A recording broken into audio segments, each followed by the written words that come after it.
tomar seu assento, fique à vontade, por favor. Quero externar minha gratidão a Deus por esta oportunidade que aprove Deus preparar. E eu falo como Davi falou, né? Faço uso das palavras de Davi. Quem dera poder morar todos os dias na casa do Senhor. É um prazer imenso poder estarmos aqui nessa noite para adorar ao nome do Senhor. Esse Deus que nos vocacionou e nos proporcionou essa tamanha graça para poder servi-lo, para poder adorá-lo na beleza da sua santidade. E eu tenho o costume de dizer que não existe nenhum Deus no céu, nem na terra, nem debaixo da terra, que mereça honras e glórias a não ser o Deus que eu e você servimos. Amém? Ao pastor Paulo, que Deus continue abençoando o senhor, viu? Tu é um amigo mais chegado que um irmão, você sabe disso. Pastora também, pastora Fátima, que Deus abençoe e dê uma recuperação abençoada em nome de Jesus, amém? A todos os irmãos presentes, que a bênção de Deus seja sobre vossas vidas em nome de Jesus. Amados, abra sua Bíblia, Novo Testamento, o Evangelho segundo escreveu São João. Eu estava pensando aqui numa palavra, raciocinando com o Espírito Santo ali, mas eu acho que uma coisa vai levar a outra. Mas se sair alguma coisa aqui, pode dar glória que é milagre, viu? Aleluia. Evangelho segundo escreveu João, capítulo de número 3.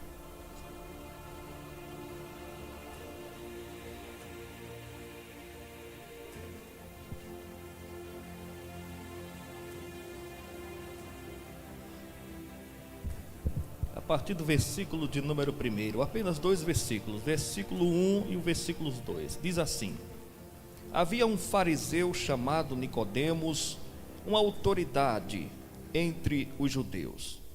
Ele veio a Jesus à noite e disse: Mestre, sabemos que ensinas da parte de Deus, pois ninguém pode realizar os sinais miraculosos que estás fazendo se Deus não estiver com ele.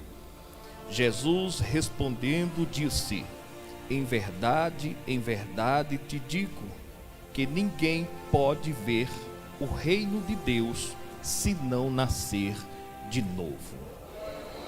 Amém? Glória a Deus. Feche a sua Bíblia aí e me ouça, por favor. Bem categórico essa palavra. É praticamente uma lição de escola bíblica dominical, né? Quem nunca ouviu falar sobre João 3,16? Porque Deus amou o mundo de tal maneira e assim por diante. Mas quando eu parei para poder meditar com carinho, com mais atenção nesse capítulo aqui, eu pude encontrar alguns pontos importantes que é praticamente uma lição de dia a dia em nosso convívio secular, em nosso convívio ministerial, espiritual. É uma prática contínua que nós devemos exercer até o dia do arrebatamento da igreja. Sabemos que toda a escritura é inspirada por Deus e nós devemos dar apreço a ela, ou seja, nos apegar, nos fundamentar naquilo que a palavra de Deus nos transmite através de sua interpretação, de suas figuras, símbolos, para que nós possamos ter uma vida plena em Cristo Jesus. Eu me lembro quando Paulo, escrevendo aos Gálatas, ele disse que já não vivia ele, mas Cristo vivia nele, e que nós não devemos mais andar segundo a carne, mas segundo o Espírito, porque quando nós estamos no Espírito, nós entendemos a dimensão e o propósito real de Deus sobre a vida de cada ser humano. Mas entenda que aquele que é espiritual discerne todas as coisas, mas quem não é, ele jamais irá discernir, jamais irá compreender o reflexo da glória de Deus sobre a vida daquele que serve ao Senhor em temor e tremor, de acordo com aquilo que a sua palavra nos transmite. E quando eu parei para meditar aqui nesse capítulo 3 do Evangelho de João, a partir do versículo 1, principalmente o primeiro e o segundo, eu encontrei um ponto X importante para a nossa prática, porque a Bíblia, ela é uma regra de fé e prática. que nós devemos exercer todos os dias, para que a nossa vida realmente seja plena em Deus. Meditando aqui, eu descobri que este mero homem chamado de Nicodemos, cujo significado do seu nome quer dizer nascido das águas. Este homem aqui não era qualquer um, era a elite dentre os judeus, era uma autoridade, era um homem formado, um homem acadêmico, um homem que tinha um poder e uma autoridade tão grande dentre os judeus, que se alguém fosse pego em um ato de pecado, ele tinha poder para absolver ou condenar aquela pessoa que fosse pego em algum ato de delito. Este homem aqui, ele passava por um momento de transição espiritual, porque a partir do momento que esse homem para poder observar a obra majestosa que Deus estava operando através do seu Filho Jesus Cristo, ele ficou estarrecido, ele ficou impactado. Aquilo lhe trouxe a luz ao brilho dos seus olhos. Este homem aqui, ele começou a contemplar coisas que jamais, dentro do período de sua vida, até esse momento aqui, ele jamais tinha visto.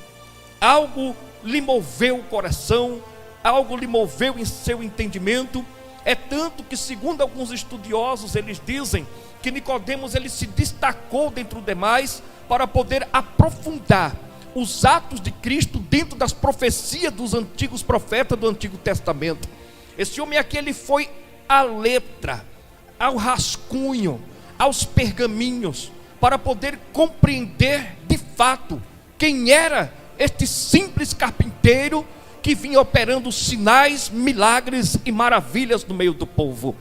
Então este homem, além de ser uma autoridade entre os judeus, um príncipe, um homem importante, influente dentro da sociedade, ele também fazia parte de uma cúpula chamada de fariseu, destacado dentre os antigos como uma religião. Eram homens que nada mais eram do que um alto intérprete da lei. Eu, meditando nisso aqui, eu vejo Jesus pregando ali, os fariseus aqui, olhando e observando o que Jesus ministrava. E tudo aquilo que Jesus pregava, pastor Paulo, esses homens pegavam as palavras de Jesus aqui, filtravam na lei e traziam uma conclusão aqui. Só que quando eles iam ter com Jesus, eles não iam com o coração limpo, com o coração puro. Eles iam até a presença de Jesus para poder tentar pegar Jesus em uma falha, em uma gafe, porque até então aquilo que Jesus pregava era novidade para eles e oposto daquilo que eles estavam ensinando. Qual é o intuito? Eu vou estar presente, que numa falha que ele der, eu rebato ele. Só que para a vergonha deles, Jesus não falhou.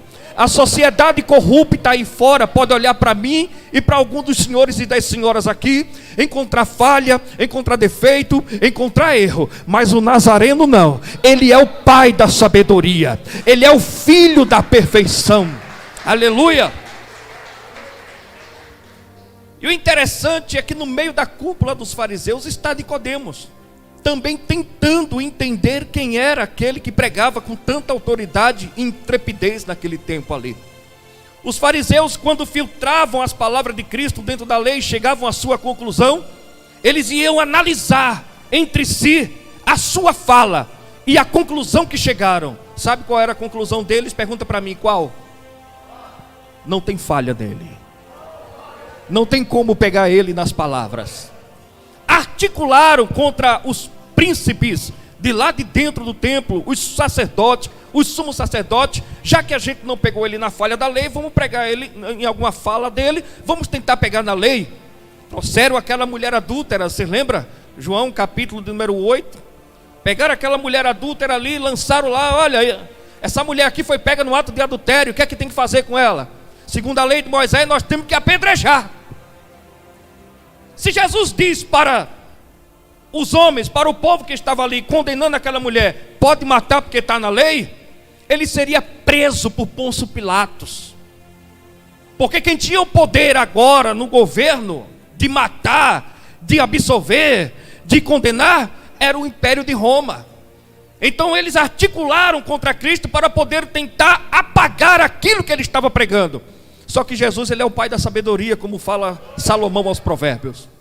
Ele está escrevendo o nome de todos aqueles que condenaram aquela mulher na areia. Olha que coisa interessante, né? Está escrevendo o nome deles ali na areia. Todos que julgaram ela. Ele se coloca de pé, olha bem na face de cada um e diz: quem não tem pecado, atire a primeira pedra. Porque o próprio Cristo abriu a boca e disse: eu não vim condenar o mundo, mas eu vim para salvar. Salvar o quê? Aquilo que havia se perdido. Então esses homens aqui planejavam, articulavam maldade contra o Senhor. Mas Nicodemos, ele se destaca dentre os demais. Aqui eu abro um parênteses para dizer para você: em meio à tua fala, em meio à tua caminhada, em meio ao teu trajeto cotidiano do dia a dia, alguém está te observando. Pararam para observar Jesus. E alguém parou e descobriu que ninguém podia operar aqueles milagres se não fosse Deus na vida dele. Nicodemos, ele se destacou. E a mensagem de Deus para a sua vida é essa: se destaque dentre os demais.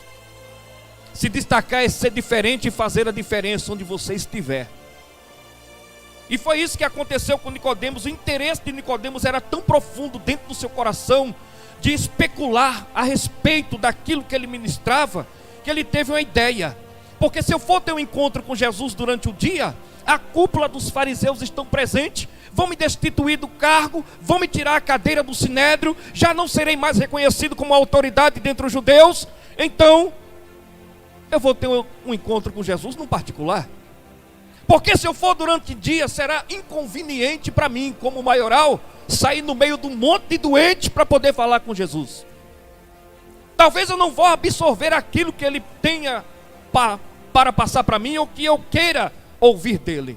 Eu vou ter um encontro com ele à noite.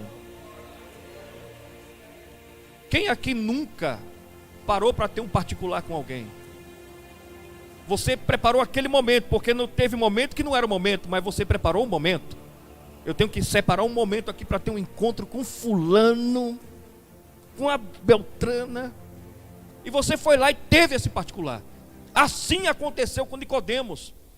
Dentro de uma tradição judaica, nós aprendemos que toda hora crepuscular, a virada da tarde para a noite, todo judeu, nesse tempo aqui de Jesus, eles eram obrigados a entrarem para dentro das suas casas e não saírem mais. A virada da tarde para a noite, porque o calendário de Israel é diferente do nosso. A nossa cronologia tem 24 horas, lá são 12 horas. É por isso que Israel está mais de 1000 anos na nossa frente. Não é assim, pastor? Então ele se preparou. E quando ficou sabendo que Jesus estava em casa, porque agora Jesus não está em Nazaré, está morando em Cafarnaum, ele saiu às espreita, às escondida, se despiu de toda a sua indumentária de um homem político daquele tempo importante, uma oral dentro da sociedade, para ir até a casa de Jesus. Quando ele chega na casa de Jesus, ele bateu na porta, alguém abriu a porta, quem sabe algum dos discípulos olhou para ele: você aqui, não te aceitamos aqui, você é um fariseu, você veio fazer maldade com Jesus, você veio querer perseguir Jesus, você veio falar algo maldoso contra o mestre, não te aceitamos aqui.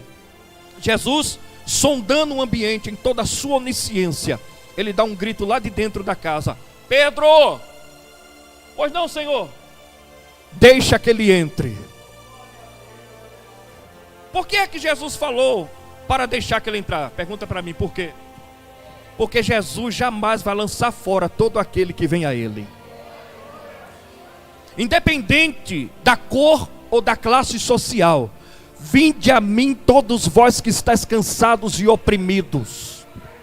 Foi a palavra que foi lida aqui na devocional. Então Jesus recebe Nicodemos na sua casa.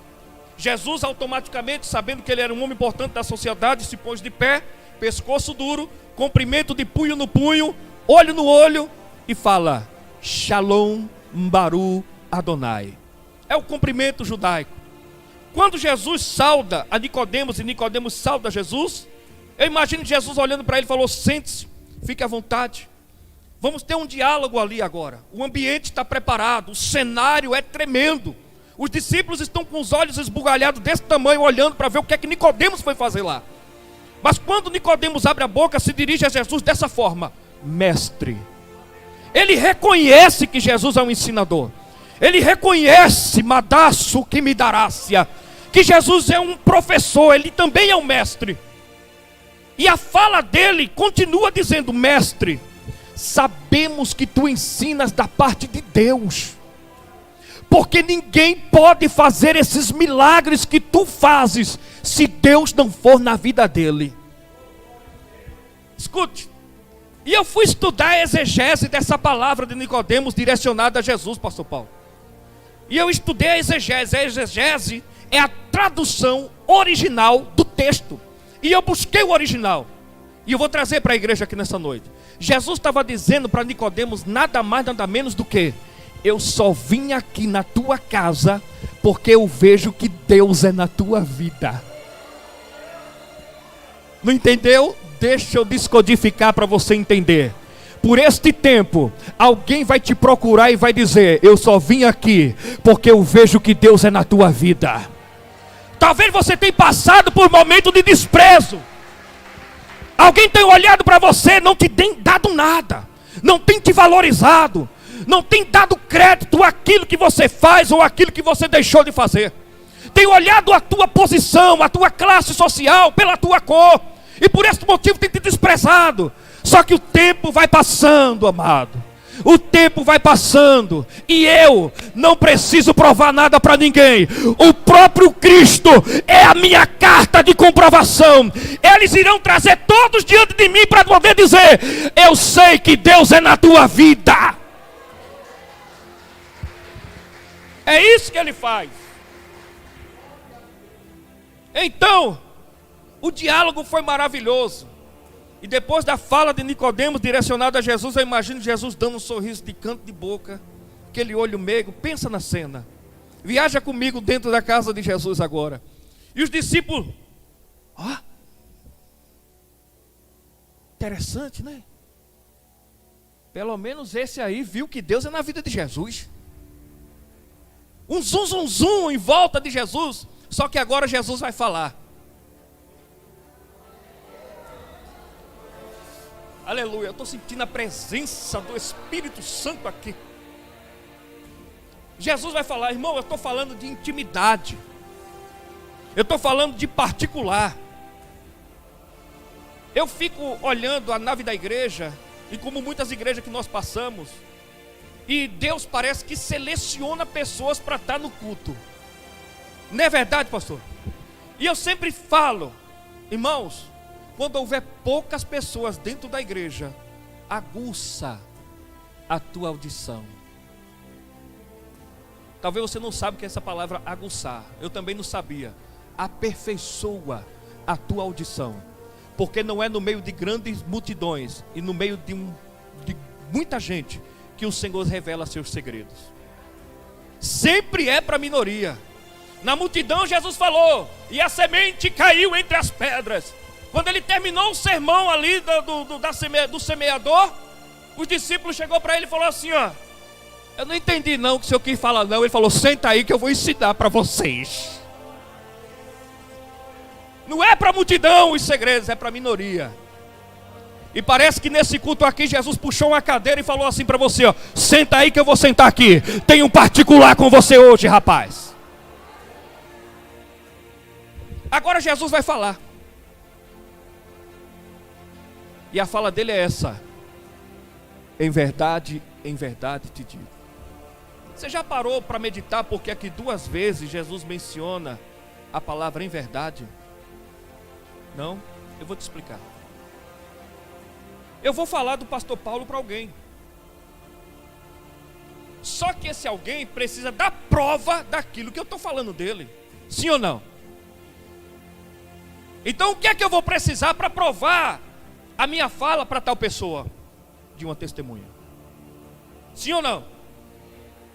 Ah, mas só você que sabe? Quem mais sabe disso? Quem mais fala isso? Fulano de tal. Vou trazer aqui uma testemunha. E o meu testemunho se passa a ser verdadeiro. Porque eu sou uma testemunha, eu já tenho mais uma testemunha. 2 testemunhas diante de um fato passando para outra pessoa. Entendeu mais ou menos? Aí Jesus vem e fala, em verdade, em verdade. Por quê? Ele bateu no peito e disse, eu sou a verdade. Quando ele fala, eu sou a verdade, ele está dizendo para o povo que tudo que eu falo é a verdade. Não há mentira naquilo que eu falo. Não há sombra e nem dúvida de variação naquilo que eu estou falando. Então tudo que eu falo é a verdade, porque até então eu mesmo sou a verdade. Só que aparece outra em verdade. E agora? Que em verdade é essa? Em verdade, em nome daquele que lhe enviou. Então, quando Jesus ele vai falar assim, ó, em verdade, te diga, ele está falando, em verdade, em meu nome, e em verdade, em nome daquele que me enviou. Ou seja, eu sou testemunha daquilo que falo, e ele que me enviou é testemunha também. No livro do Apocalipse, Jesus aparece dizendo, eu sou a fiel testemunha. João escrevendo na sua primeira epístola, ele fala assim, ó, 3 são que testificam no céu, o Pai, a Palavra e o Espírito. E 3 são que testificam na terra, o sangue, a água e a palavra. Então contra fatos não há argumento. Aquilo que Jesus está falando realmente é a verdade. Então ele vem e fala para Nicodemos, em verdade, em meu nome, em verdade, em nome do Pai, te digo, que aquele que não nascer de novo, não pode ver o reino de Deus. Quando Jesus fala isso para Nicodemos, Nicodemos ele fica estarrecido, fica perplexo com aquilo que Jesus está falando. Parece que o parafuso da cabeça dele se afrouxou. Mas como? Eu sendo velho vou ter que voltar ao ventre da minha mãe e nascer de novo? Aí Jesus vem e diz dessa forma para ele, em verdade te digo, que ninguém pode entrar no reino do céu, se não nascer da água e do Espírito. Um doutor da lei, um homem formado, acadêmico, estudado, professor, intérprete da lei, que tinha um pleno conhecimento da legislatura daquele tempo ali, agora Jesus está falando uma coisa tão simples, ele não entende. Só que eu compreendo o raciocínio de Nicodemos, porque quando Jesus está falando aqui, ele não está falando para qualquer um, ele está falando para um mestre da lei. É por isso que eu falo que as coisas do reino do céu são reveladas para os pequeninos e não para os grandão. Então Jesus teve que levar ele no banho-maria até chegar lá em João 3,16, para que ele compreendesse que quem estava falando com ele realmente era o enviado de Deus para poder não condenar o mundo, mas para salvar. Mas deixa eu trazer para você o versículo número 2. Jesus está falando, em verdade te digo que aquele que não nascer de novo, diga comigo, de novo. Mamãe, fala de novo. Não, você não entendeu, fala de novo. Pronto, guardou aí no cantinho do seu cérebro. De novo parece uma coisa repetitiva, né? Você vê uma cena e você vê de novo, você vai, de novo? A mãe está limpando a casa e o menino está brincando no quintal cheio de terra, que está um pó terrível aí, né? Essa seca aqui na nossa região. Aí o menino vai lá e entra com o pé cheio de terra. Ô menino, estou limpando a casa, não faz isso não. Aí o menino vai lá para fora, lava as canelas, lava os pés, passa a bucha, passa o escovão para entrar dentro de casa, porque a mãe está limpando. Só que ele não faz isso. Ele molha o pé, pisa na terra e entra com o pé cheio de lama. Aí a mulher olha para ele e vai falar o quê? De novo? Entendeu? Só que esse de novo aqui é uma parafraseada. Esse de novo, ela é uma conjunção de uma única palavra. Diga comigo, de novo é uma conjunção de uma única palavra. Essa conjunção que faz se tornar a palavra de novo uma única palavra, vem do grego. Para você entender o que Jesus estava falando para esse homem aqui, que não estava entendendo foi nada. Ela vem do grego. E o grego é o anotim. Diga comigo, anotim. Falou grego. Só que esse anotim traduzido para a língua portuguesa de Portugal, vai dar nisso aqui, de novo. Aquele que não nascer, de novo. Só que se eu pegar o original anotim do grego e traduzir para a língua portuguesa brasileira, vai ficar assim, ó: em verdade te digo, que aquele que não nascer de cima não pode ver o reino de Deus. Entendeu aí mais ou menos?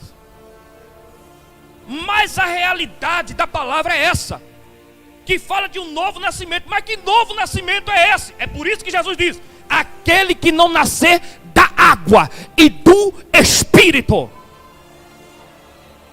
Os espirituais, eles são realmente de fato nascidos de cima. E quem é nascido de cima, ele é diferente, irmão. É diferente. Ele transborda a graça de Deus. Quem é nascido de cima, realmente ele é luz em meio às trevas.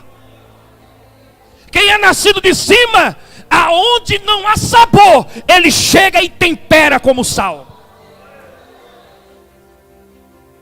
É isso que Jesus está dizendo para ele. Tem que nascer de cima.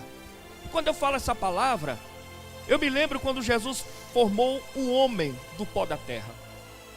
Duas palavras importantes, só que há uma divergência muito grande entre ambas. Deus desce na terra, o brilho da sua glória reflete o solo, faz ser como um espelho. Jesus enxerga a sua própria imagem na terra, levanta e fala: façamos o homem a nossa imagem e... Você falou errado. Façamos o homem a nossa imagem e a nossa semelhança. Entendeu? Não é façamos o homem a nossa imagem e semelhança, não, é façamos o homem a nossa imagem e a nossa semelhança. Só que o interessante é, ser imagem é uma coisa, ser semelhante é outra. Ser imagem de Deus, todo mundo aqui é, mas eu sou semelhante a Deus?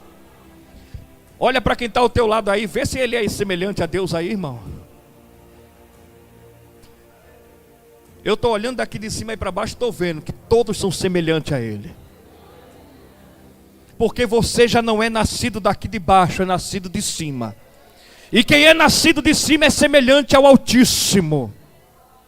Aleluia. Nessa noite, Deus está trazendo algo novo sobre a sua vida. Eu me lembro de uma palavra que eu gosto muito de ministrar, que eu falo sobre as 3 qualidades na vida de um profeta. E uma delas é a comunhão. Crente que é nascido de cima tem uma vida tão plena em Deus, que ele anda em plena comunhão com o Espírito Santo. Comunhão com o Espírito Santo. Tem gente que está preocupado em ter comunhão com quem tem carro bom, casa boa, conta gorda, tem uma vida política, tem uma influência na sociedade. Irmão, eu estou preocupado com isso não. Eu estou preocupado em ter comunhão com o Espírito Santo. É com Ele, a sua prioridade é com o Espírito Santo. E Ele só pode andar comigo se eu tiver comunhão com Ele. É a mesma coisa. Eu só ando com o pastor Paulo se tiver comunhão com ele, irmão.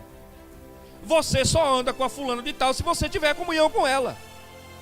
Você só anda com o Espírito Santo se você tiver comunhão com Ele. Como é que eu conquisto a comunhão com o Espírito Santo? Bíblia, oração e jejum. Começando a pregar em São Paulo, no Ministério da Palavra. Eu voltei de lá agora, no domingo de madrugada. Foi uma luta, meu Deus. Começando a pregar em São Paulo, os meninos chegavam para mim assim: ó, pastor Elcio, como é que você faz para pregar nessa graça, nessa unção, as agendas aí estourando tudo? Meu amigo, o segredo é Bíblia, comunhão e jejum. É isso que faz o Espírito Santo se aproximar de você e você ter comunhão com Ele. Quem tem comunhão com o Espírito Santo, onde ele coloca o pé, o Espírito Santo brada falando assim, ó: antes de tu colocar teu pé, já coloquei o meu. É ou não é?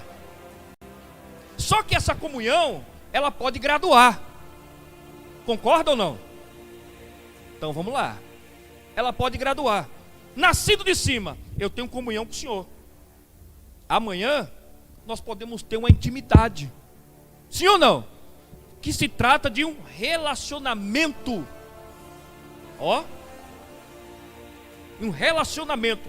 Essa tua comunhão com o Espírito Santo, ela pode graduar para uma intimidade. Ser íntimo do Espírito Santo é uma coisa tremenda. Só que essa intimidade não é para qualquer um não, viu? Você sabe que para você aderir esse grau, esse nível, você precisa pagar preço. Pagar preço em quê? Na oração. Você precisa renunciar. Você precisa ter uma vida santa. Porque sem santidade jamais veremos ao Senhor. Então a renúncia, ela é o carro-chefe para a comunhão e uma elevação de intimidade com o Espírito Santo. Quando você renuncia às coisas vil dessa terra, você cumpre aquilo que o apóstolo Paulo escreveu aos Colossenses capítulo 3, versículo 1.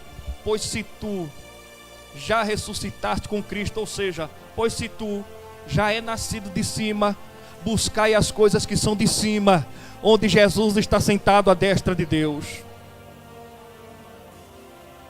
Aos Coríntios ele diz assim, ó: eu que sou espiritual, eu que tenho uma presença do Espírito Santo de Deus dentro da minha vida, que habita em mim. Esse Espírito que habita em mim, ele penetra as profundezas de Deus, extrai de lá e traz para dentro de mim. Olha o Deus que você serve. Mas nós precisamos realmente nascer de novo. Tem um trabalho missionário que a gente faz parte. Eu sou o segundo secretário do departamento de missão do nosso ministério, que é a SEMAG, a Secretaria de Missão Ágape. E nós temos ali no Paraguai 50 igrejas, vários missionários. Agora estamos na parte norte da Tanzânia. Eu estive lá em 2003, na África, na Tanzânia. E nós temos um dilema. E o dilema é esse: meu. Se você não ama a obra, não ama almas, não ama missões, você possui todas as probabilidades de que nunca nasceu de novo. É sério, né? Nós precisamos ter uma vida voltada na plenitude de Deus. Porque o Senhor tem segredos e mistérios para poder revelar para você. Talvez você está aqui hoje e você nem sabe por que você está. Você questiona: Deus, o Senhor me chamou para quê? Eu estou fazendo o que aqui? O Senhor me chamou para cantar, para pregar, para louvar, para sapatear, para quê? Sabe por que você nunca descobriu o propósito real de Deus na sua vida? Pergunta para mim por quê. Porque você nunca buscou para a sua vida a boa, perfeita e agradável vontade dele para você. Quando é que essa vontade de Deus vem sobre a minha vida? Quando você começa a se despir do seu eu, do seu ego, do seu querer, da sua vontade. Aí o Espírito Santo brada: se despiu do teu querer, agora a minha vontade virá sobre a tua vida.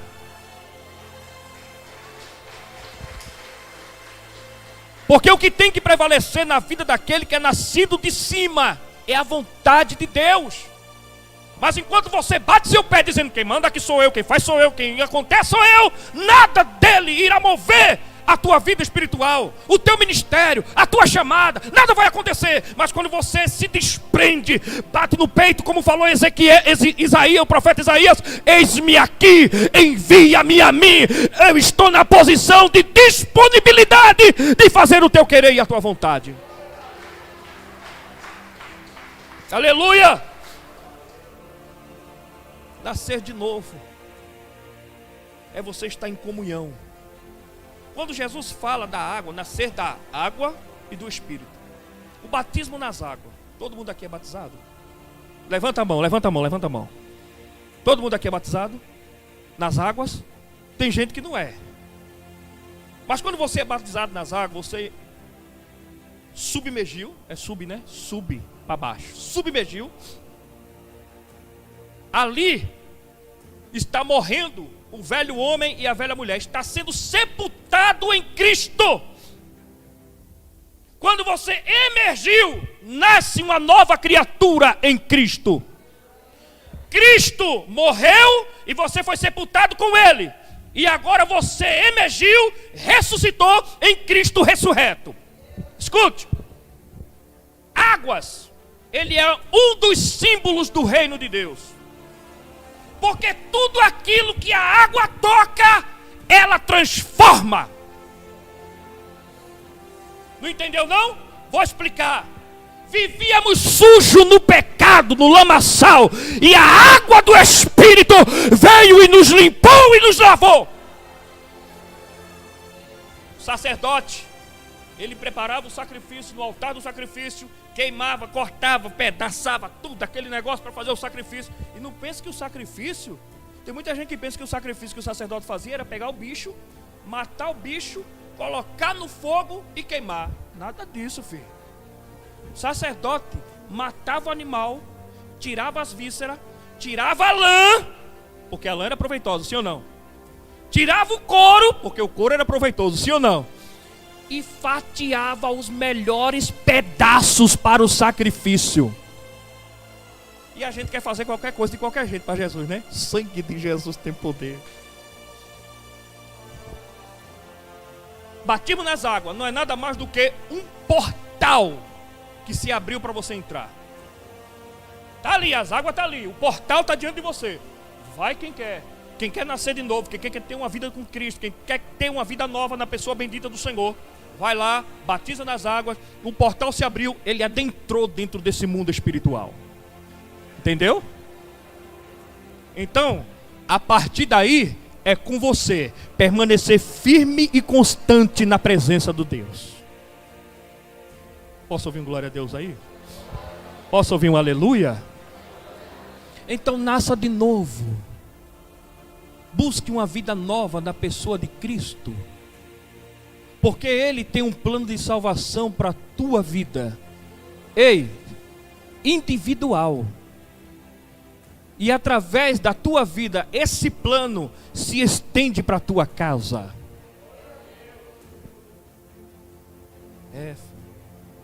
Nascer de cima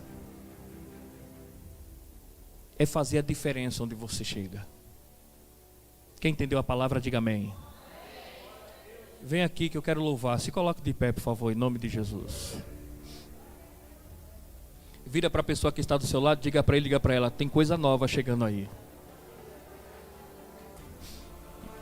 Aleluia. Eu combinei aqui com a... O nome dela é meio americano, não sei falar. Ingrid. Para a gente estar louvando um louvor aqui. O Espírito Santo soprou. Prega isso e louva isso. Eu falei, então amém. Eu não sei cantar não, eu chamei até a moça aqui para cantar. Mas nós vamos adorar o nome santo de Jesus, amém? Que Deus vos abençoe em nome de Jesus. Guarde esta palavra no teu coração. Bate palma para Jesus aí.